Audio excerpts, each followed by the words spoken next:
ইন্টারিমের সকল উপদেষ্টাকে বিদায় দিয়ে নতুন ফ্রেশ তত্ত্বাবধায়ক সরকার গঠন করতে হবে এবং অতি দ্রুত আপনাকে রেভলিউশনারি কিছু কাজ করে দেখাতে হবে যাতে মানুষ বিশ্বাস করে রাজনৈতিক দলগুলো আসলেও তারা কোনো ধরনের গাদ্দারি করতে পারবে না। মাননীয় প্রধান উপদেষ্টাকে অ্যাড্রেস করতে চাই। সাংবাদিক ভাই ও বন্ধুরা, আপনাদেরকে জানাই যে আমরা ঘোষণাপত্র নিয়ে আসলে কোনো রিয়াক্ট করতে চাই না, কারণ বারবার বিভিন্ন বিষয়ে সংবাদ সম্মেলন করতে করতে আমরাও ভীষণ টায়ার্ড এবং আপনারা এভাবে ছুটে আসেন। একটা অ্যারেঞ্জ করা এটা অনেক ঝামেলার ব্যাপারে আপনারাও জানেন, কিন্তু গত দুদিনে আমাদের ইনবক্সে আমাদের পেজে শত শত টেক্সট এসছে এবং সব থেকে যেটা গুরুত্বপূর্ণ, আমাদেরকে অগণিত শহীদ পরিবার আমাদের সাথে যোগাযোগ করেছে। তারা মনে করছেন যে তাদের হয়ে কিছু বলবার আমাদের আছে এবং তাদের কথাগুলো আমাদের মধ্য দিয়ে আমাদের জবানে তারা প্রধান উপদেষ্টার কাছে পৌঁছতে চান। এর কারণ এই ইন্টারিমের একমাত্র ডক্টর ইউনূস ছাড়া অন্য কোনো উপদেষ্টাকে বর্তমান শহীদ পরিবার বা আপামর জনতা আর বাংলাদেশের বলে বিশ্বাস করতে পারেন না। এটা হলো বাংলাদেশের সবথেকে বড় সংকট। সুতরাং আমার পাশে আজকে শহীদ পরিবার দুজন বসবার কথা ছিল, প্রচন্ড জ্যামের কারণে তারা একটু দেরি হয়েছে। তো আপনাদেরকে আজকে আমরা যা বলছি, এটা বাংলাদেশের এই প্রায় ১৫০০ শহীদ, অগণিত আহত যোদ্ধা এবং বাংলাদেশের আপামর মানুষের প্রতিনিধিত্ব করে, আমরা গায়ের জোরে প্রতিনিধিত্ব বলছি না, আমাদের জবান মানুষের কাছে ম্যাচ করে কিনা এটা আপনারা নিশ্চয়ই সামাজিক যোগাযোগের মাধ্যমে। তো আপনাদেরকে একটু শুধু ঘোষণাপত্র নিয়ে আমরা অনেক বড় ফিডব্যাক দিব না, সবার আগে আপনারা বলি, আপনারা জানেন কোন অরাজনৈতিক পাটাতন থেকে এই ঘোষণাপত্র ৩৬ জুলাইয়ের মধ্যে হতেই হবে। এই জন্য আমরা একটা ছোট প্রেসার গ্রুপ হিসেবে আমাদের তরফে এমন কিছু নাই যা আমরা করি নাই, এবং আমরা তবু এই সরকারকে ধন্যবাদ জানাই যে আমরা যখন চূড়ান্ত আলটিমেটাম দিয়েছি, এই আলটিমেটাম তো আর আমাদের একার আলটিমেটাম না, সারা বাংলাদেশের ১৮ কোটি মানুষের কথা ছিল এবং সেটাকে তারা সম্মান করে যে কোনোভাবেই হোক তারা একটা ঘোষণাপত্র দিয়েছেন। এই ঘোষণাপত্রের ঐতিহাসিক যে জায়গা, তারা সংসদ ভবনের সামনে দাঁড়িয়ে দিয়েছেন। বৃষ্টির মধ্যে হাজার হাজার মানুষ সেখানে উপস্থিত হয়েছে। অসাধারণ রাজনৈতিক সংহতা হয়ে বাংলাদেশের ফ্যাসিবাদ বিরোধী লড়াইয়ে সকল রাজনৈতিক দলের নেতৃবৃন্দ সেখানে তার পাশে ছিলেন, শহীদ পরিবার ছিলেন। এই উদ্যোগটার জন্য আমরা তাদেরকে ধন্যবাদ জানাতে চাই। কিন্তু এরপরে যেটা আমাদের অত্যন্ত কনসার্নের ব্যাপার, আপনারা জানেন এই ঘোষণাপত্রের জবান কিভাবে হবে, এই ঘোষণাপত্রে মানুষের শরিকানা কেমনে নিশ্চিত হবে, এটা জানবার জন্য ৩ তারিখ, অগস্টের ৩ তারিখ আমরা সরকারের দুজন উপদেষ্টার সাথে জুলাইয়ের বিভিন্ন স্টেক হোল্ডাররা বসেছিলাম একটি সরকারি মিটিংয়ে। সেই সরকারি মিটিংয়ে আমরা উপদেষ্টাদেরকে জিজ্ঞেস করেছি যে এইখানে যে আমাদের দীর্ঘ ২০০ বছরের ব্রিটিশ বিরোধী লড়াই, যার চূড়ান্ত আকাঙ্ক্ষার প্রতিফলন ঘটেছে আমাদের মহান ১৯৪৭ সনের আজাদির মধ্য দিয়ে, তার সুনির্দিষ্ট তাকে স্বীকৃতি আছে কিনা। আমাদেরকে উপদেষ্টারা বলেছেন যে হ্যাঁ, ব্রিটিশ বিরোধী লড়াই থেকে শুরু করে সমস্ত সিগনিফিকেন্ট ইস্যুর স্বীকৃতি আছে এবং তারা আমাদেরকে নিশ্চিত করেছেন। আমরা হতাশ হয়েছি, আমরা বলতে চাই না, বলতে খারাপ লাগে যে উপদেষ্টারা আমাদের সাথে মিথ্যা বলেছেন। আমরা ড্রাফট দেখতে চেয়েছিলাম, তারা বলেছে বিশেষ কারণেই যাতে আমরা ড্রাফটটা না দেখি, তারা আমরা যেন ট্রাস্ট করি। আমরা আজকে আপনাদের সামনে বলতে চাই, প্রধান উপদেষ্টার সেদিনকে বক্তৃতাটা আমরা অন্যভাবে বারবার দেখেছি।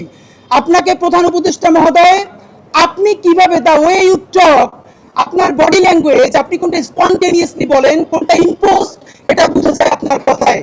পুরো যে বক্তৃতাটা, যে স্টেটমেন্টটা, যে ঘোষণাপত্রটা আপনি পড়েছেন, এখানে আমরা আমাদের ডক্টর ইউনূসকে পাই নাই। আপনার মনে হয়েছে যে রাজনৈতিক দলগুলো সবাই মিলে লিখে দিয়ে আপনাকে দিয়ে পড়িয়ে নিয়েছে, কারণ আপনার যে স্পন্টেনিয়াস রিডিং, আপনি যেভাবে কথা বলেন, যে আর্টিফিশিয়াল কোনো আর্টিকুলেশন ছাড়া কথা বলেন, আমরা সেটা পাই নাই। আমার মনে হয়েছে, আমাদের মনে হচ্ছে যে আপনি পড়ে শেষ করতে পারলেই বাঁচেন। আপনাদেরকে প্রথমে বলতে চাই, এই যে রাজনৈতিক দলগুলো আছে, আপনারা তো এই ঘোষণাপত্র বারবার দেখেছেন। সরকারের কয়েকটা অংশীজন আমাদেরকে বলেছে যে বড় ২-১টা রাজনৈতিক দল তারা এই ঘোষণাপত্রের ওয়ার্ডিং এখান থেকে একটু চেঞ্জ হয়ে গেলে তারা এই প্রোগ্রামে অংশগ্রহণ করবে না। তাহলে সেই রাজনৈতিক দল বিএনপি, জামাত ইসলামী, এনসিপি, সবাইকে প্রশ্ন করছি, আপনারা সবাই মিলেই কি ১৯৪৭ সালকে খারিজ করে দিয়েছেন?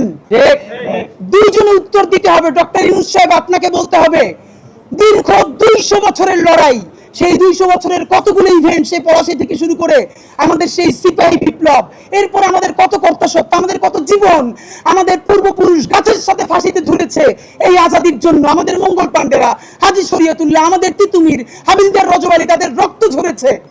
তার স্বীকৃতি আপনারা এখানে শুরু করেছেন। শুধু এটা বলে যে যেহেতু উপনিবেশবাদী লড়াইয়ের সুদীর্ঘকালের ধারাবাহিকতা, এই যে উপনিবেশবাদী লড়াইয়ের সুদীর্ঘকালের ধারাবাহিকতা, এই ধারাবাহিকতা থেকে যে একটা রাষ্ট্র বাসনার প্রথম অর্জন আমাদের 1947, সেই 47-এর কে বিরোধিতা করেছে? ইভেন শেখ মুজিব করেছে। 71-এর যারা আমাদের হিরো, তারাও তো 1947 সালে রাষ্ট্রের কেউ বিরোধিতা করেছে। মোহাম্মদ আলী জিন্নার বোন ফাতেমা জিন্না নির্বাচন করেছেন, তাকে আইয়ুব খানের বিরুদ্ধে জয়ী করবার জন্য শেখ মুজিব দিনরাত 24 ঘন্টা কাজ করেছে। মোহাম্মদ আলী জিন্নার মৃত্যুর পরে তারা গড়াগড়ি দিয়ে কেঁদেছে, অসমাপ্ত আত্মজীবনী পড়েন।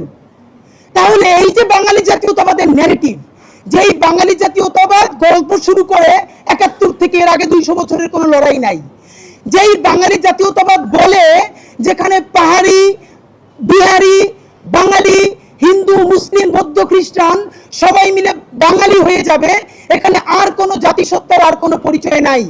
এই যে জাতিবাদী রাজনীতি, সবাইকে বাঙালি করে তোলা, সেই বাঙালি করে তোলবার সর্বনিকৃষ্ট ফলাফল হয়েছে শাহবাগের জঘন্যতম মব। সেই শাহবাগের জঘন্যতম মব দিয়ে এই বাঙালি জাতীয়তাবাদের নামে আমাদের দেশে বিচারিক হত্যাকাণ্ডকে সব থেকে বড় লেজিটিমেসি দেওয়া হয়েছে।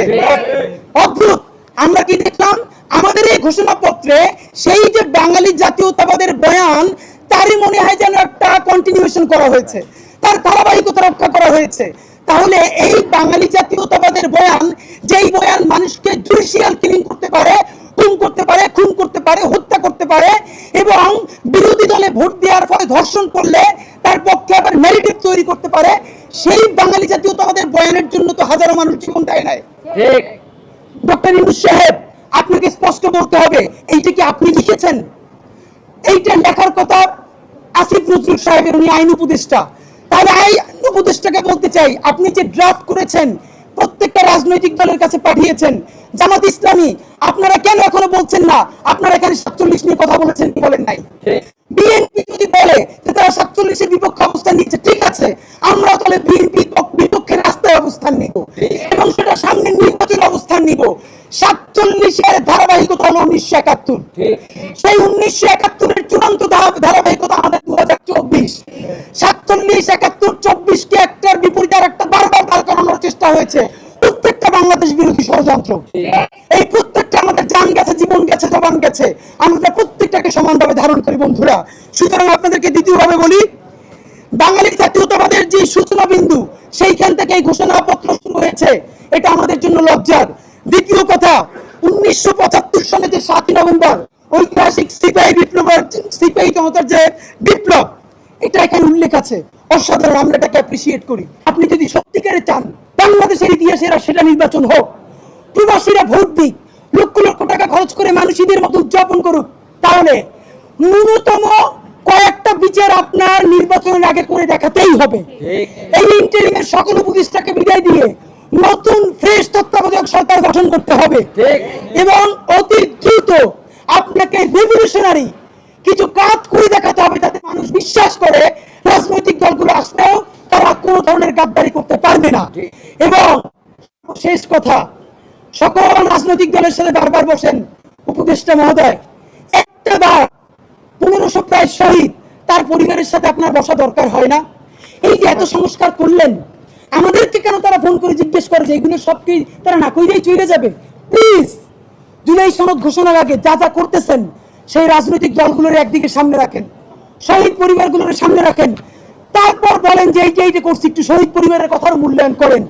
এইটা যদি একটাও না করেন তাহলে কি করব? এই সরকার দুর্বল হয় সেটা করবো না, আমরা নির্বাচনের বিরুদ্ধেও দাঁড়াবো না, তাহলে আবার বলতে আমরা গণতন্ত্র চাই না। আমরা যারা ক্ষমতাহীন কিন্তু জনতার জবানে কথা বলি, তারা এই নির্বাচন বয়কটের ডাক দিব। তখন একমাত্র যারা ক্ষমতায় এসে দুর্নীতি করবে, সেই 20% মানুষ ছাড়া আপনি কোন কেন্দ্রে একটা কাক বিড়ালও ভালো পাবেন না। মাননীয় প্রধান উপদেষ্টা, জনতা শক্তিশালী না ক্ষমতা শক্তিশালী, আপনি যদি সেটা চ্যালেঞ্জ হিসেবে নিতে চান তাহলে কোনো সংস্কার ছাড়া নির্বাচন দিতে পারেন, কিন্তু শত শত যে লাশ তারা পালাবে সেই দায়ও আপনার নেওয়া লাগবে। মাননীয় প্রধান উপদেষ্টা, আপনারা আমরা ভালোবাসি জুলাইয়ের জন্য, আপনি প্লিজ তাদের বন্দুক আপনার কাঁধে নিয়ে আপনি বিদায় নিয়েন না, আপনি জুলাইয়ের বন্দুকটা হাতে নেন। রাজনৈতিক দল আইনের ডাইকে বলেন, যদি আমার হেল্প করেন করেন, বইনের যা যা করছেন সব বইনে আমি বিদেশ চলে যাব। যেই বাংলাদেশ জুলাই অর্জন করছে সেই জুলাই আবার তাদের বিরুদ্ধে রক্ত দিয়া ইনশাল্লাহ ইনসাফের বাংলাদেশ করবে। বাংলাদেশ জিন্দাবাদ, ইনকিলাব জিন্দাবাদ।